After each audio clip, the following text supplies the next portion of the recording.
Hello दोस्तों, मेरा नाम अजीत सिंह है और मेरे channel Ajit Singh the motion GS में आपका स्वागत है।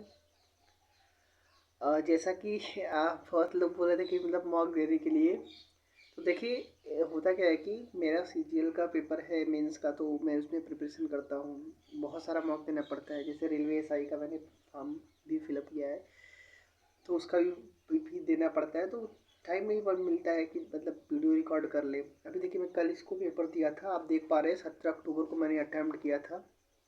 अटैम्प्ट 17 अक्टूबर।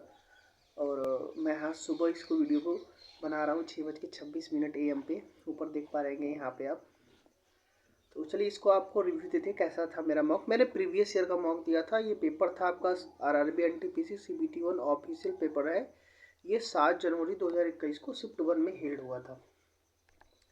तो इसका रिजल्ट आपको मैं दिखाता हूँ और माइनर मिस्टेक्स मैं अपना बताऊँगा, क्या मिस्टेक्स है, मुझे अभी क्या दूर करना है, तो उस चीज़ को मैं आपको बता रहा हूँ।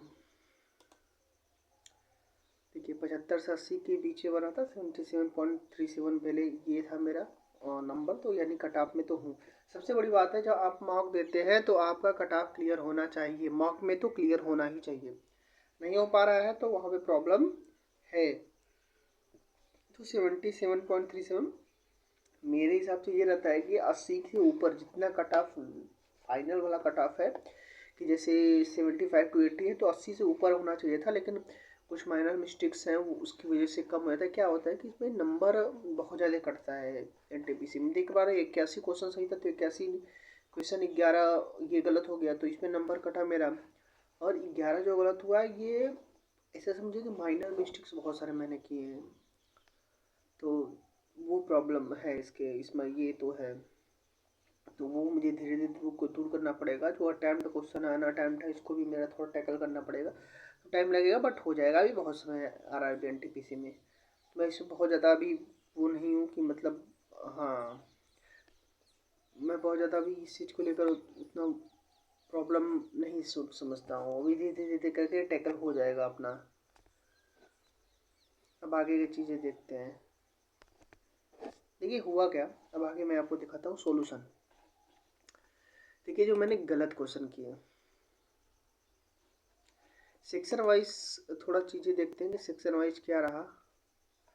सेक्शन वाइज को थोड़ा सा वो मिल जाता।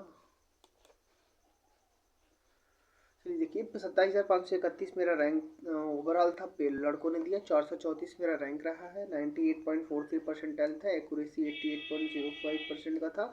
92 क्वेश्चन मैंने अटैम्प्ट किया। 81 सही 11 गलत, 8 अन अटैम्प्ट रहे हैं। और जो सबसे टॉप पे रहा है लड़का वो निरंजन कुमार है भैया, ये 96 नंबर पाए हैं। जयदीप सैनी है 95.34% नंबर पाए हैं। तो इन लोगों ने, ये लोग हैं जो कहीं ना कहीं टॉप पे रहे। मेरा जो देख पा रहे हैं ये क्या है कि मैं अपने दोस्त की आईडी से देता हूँ, क्योंकि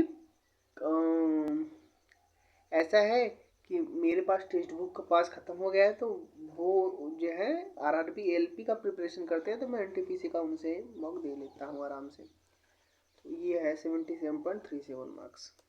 देने से मतलब है अपने को।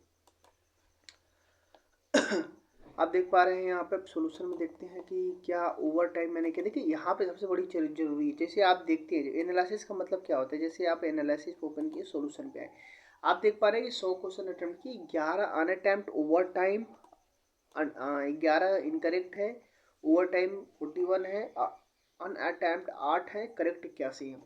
तो इसमें आपको एक मतलब ओवरव्यू मिलेगा कि सबसे पहले आप देखो कि इनकरेक्ट कौन सा हुआ। आपकी कॉपी जो एक कॉपी बना लो, उस कॉपी पे 3 पार्ट होने चाहिए। पहला आपको इनकरेक्ट सेक्शन होना चाहिए 20 पन्ने का।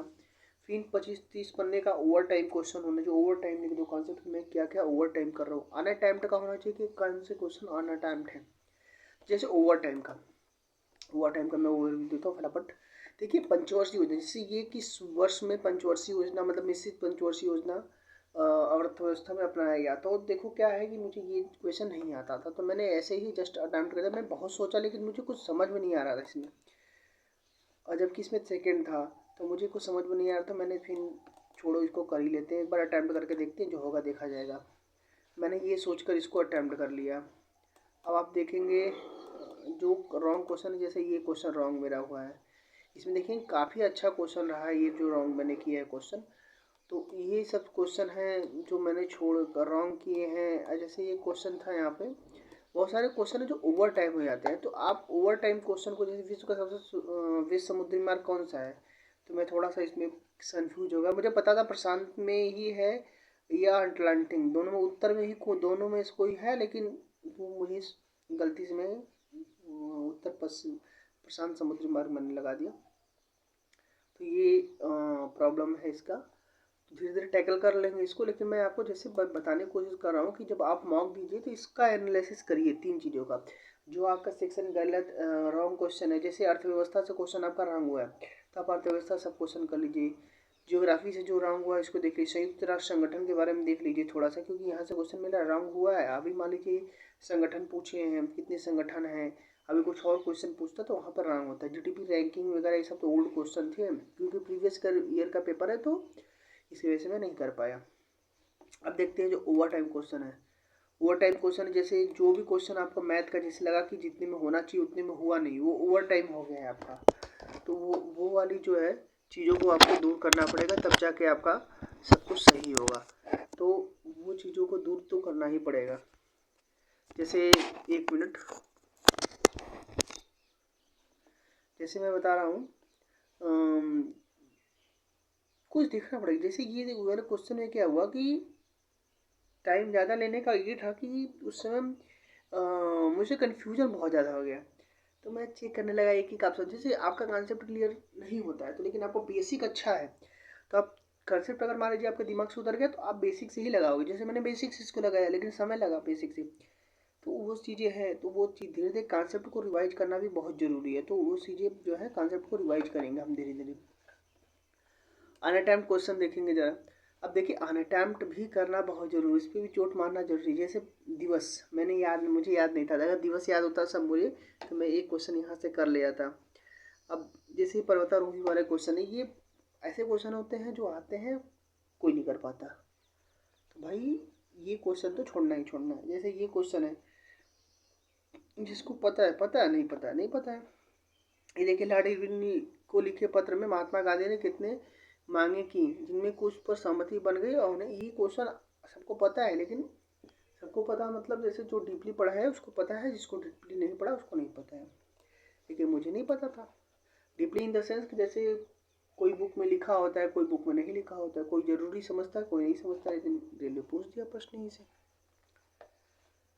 तो इस तरीके हैं आपको अपने नंबर को इन्हेंस करने का। आपको नंबर इन्हेंस करने का तरीका यही है कि जैसे आप मॉक दीजिए, फिर यहाँ पे 3 सेक्शन चेक करिए। इनकरेक्ट कौन सा है, ओवर टाइम कौन सा, अनअटेम्प्ट कौन सा है। अगर जो जो इनकरेक्ट है उसको कॉपी में नोट करिए, उस टॉपिक को रिवाइज करिए। ओवर टाइम जो है उसको अच्छे से रिवाइज करिए। जो आप कर रहे हो वो ओवर टाइम नहीं होना चाहिए। जब ओवर टाइम नहीं होगा तो आपको जो आपका इनकरेक्ट होता है उस पर आपको ज़्यादा समय मिलेगा, तो आप ज़्यादा समय तक सोच पाओगे। तो कम से कम मैथ और रीजनिंग के क्वेश्चन जो होते हैं उन्हें आप सॉल्व कर पाओगे। नहीं आप कॉन्सेप्ट याद है आप बेसिक से सॉल्व कर पाओगे, लेकिन आप सॉल्व कर पाओगे। जैसे मैंने आपको दिखाया कि मैंने 4 मिनट में सॉल्व किया, क्योंकि मैं कॉन्सेप्ट भूल गया था। कॉन्सेप्ट याद होता 1 मिनट में क्वेश्चन लग जाता। तो ये चीज़ें होती हैं। अनअटेम्प्ट क्वेश्चन को आपको अच्छा करना धीरे धीरे। जो चीज़ें अनअटेम्प्ट हो रही है, जैसे आप अचानक से कोई ऐसा ही क्वेश्चन आ गया जो मतलब नहीं कर पाएंगे, तो कोई नहीं कर पाएगा। आप ही नहीं है जो, ऐसे सब लोग हैं जो नहीं कर पाएंगे। आप जेन्युइन मार्क पर बिलीव करिए, री अटेम्प्ट मत दीजिए।